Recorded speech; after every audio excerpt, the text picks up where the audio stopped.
मेरे पास सीआरपीसी की धारा 66 लिखी है, बोर्ड पे सेक्शन 66 लिखा है।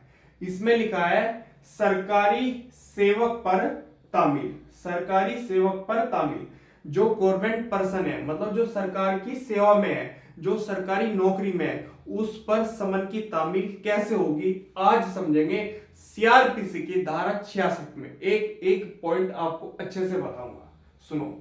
हमारे पास सीआरपीसी की धारा 66 में दो क्लोज है, पहला ये लिखा है यहां पर और दूसरा नीचे लिखा है। पहले क्लोज को समझते हैं। इसमें लिखा है जहां समन किया गया व्यक्ति सरकार की सक्रिय सेवा में, सक्रिय सेवा मतलब जो सरकार की सेवा में, जो सरकार की नौकरी कर रहा है। समझ रहे हो आप मेरी बात? ध्यान से सुनो। एक पुलिस वाला है, वो सरकार की सक्रिय सेवा में, मतलब गवर्नमेंट पर्सन है, सरकार की सेवा में नौकरी कर रहा है। क्लियर होगी बात? अब उस पर समन की तामील कैसे होगी अब समझते हैं ध्यान से। यहां पर लिखा है वहां समन जारी करने वाला, वहां समन जारी करने वाला कौन? न्यायालय, कोर्ट। मामूली तौर पर ऐसा समन दो प्रतियों में, कितनी प्रतियों में? दो प्रतियों में। मैंने आपको बताया था समन दो प्रतियों में होगा, दो डुप्लीकेट कॉपी में होगा। दो प्रतियों में उस कार्यालय के प्रधान को भेजेगा। देखो, जो सरकार की सेवा में नौकरी कर रहा है व्यक्ति, जिसके लिए कोर्ट ने समन जारी किया है, वो समन उसको नहीं आएगा डायरेक्ट, उसके कार्यालय के प्रधान को आएगा। वो समन की तामील कराएगा कार्यालय का प्रधान। ये बात ध्यान रखना। भेजेगा जिसमें वह व्यक्ति सेवक है, मतलब जहां कार्यालय का प्रधान है, मतलब उसका सीनियर है, उसी में वो नौकरी कर रहा है, सरकारी सेवक है, वो सेवक है। और तब वह प्रधान कौन? कार्यालय का जो प्रधान है, धारा 62 में उल्लिखित प्रकार से समन की तामील कराएगा।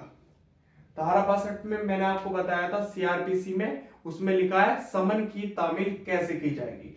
उसमें लिखा है पुलिस अधिकारी समन की तामील करा सकता है, या राज्य सरकार ने नियम बनाकर बता दिया है, ठीक है, या उस न्यायालय के किसी अधिकारी द्वारा या अन्य लोक सेवक द्वारा समन की तामील कराई जाएगी। ये बात ध्यान रखना। दो प्रतियों में होगा, एक प्रति उस व्यक्ति के पास छोड़ी जाएगी नविदान या परिधान करके, और दूसरी प्रति के पृष्ठ भाग पर उसके हस्ताक्षर कराने का जो समन की तामील करा रहा है। सेक्शन 62 सीआरपीसी में लिखा है, ये बात ध्यान रखना।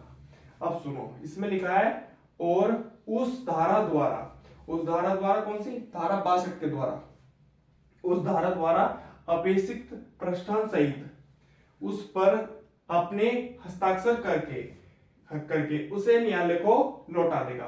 कौन करेगा हस्ताक्षर? जो समन की तामील करा रहा है, कार्यालय का प्रधान, ये करके न्यायालय को वापस लौटा देगा। ऐसा हस्ताक्षर, ऐसा सिग्नेचर मतलब सम्यक तामील का साक्ष्य होगा। साक्ष्य मतलब सबूत होगा। ये बात ध्यान रखना। सुनो, कोर्ट ने किसी व्यक्ति के लिए समन जारी किया है जो सरकार की सक्रिय सेवा में है, जो सरकार की नौकरी में है।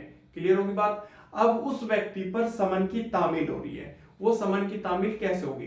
तो कोर्ट कार्यालय के प्रधान को समन भेजेगा और कार्यालय का प्रधान उस समन की तामील कराएगा जो सरकार की सेवा में है व्यक्ति। क्लियर होगी बात?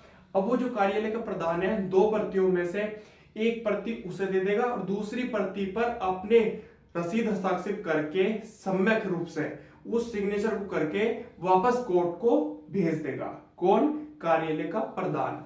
और ऐसा सिग्नेचर, ऐसा हस्ताक्षर सम्यक रूप से साक्ष्य का सबूत होगा। मतलब लिखा है ना पर ऐसा हस्ताक्षर सम्यक तामील का साक्ष्य होगा। जो कार्यालय का प्रधान होगा, जब वो दूसरी प्रति के पृष्ठ भाग पर सिग्नेचर करेगा कि मैंने समन की तामील करा दी है जिस व्यक्ति पर होनी थी सरकार की सेवा में, वो दूसरी प्रति को सिग्नेचर करके कोर्ट में भेज देगा। और जब वो सिग्नेचर करके कोर्ट में भेजेगा तो वो सिग्नेचर साक्ष्य का सबूत माना जाएगा। कोर्ट ये मान लेगा कि समन की तामील करा दी है कार्यालय के प्रधान ने, जिसके लिए कोर्ट ने समन जारी किया था।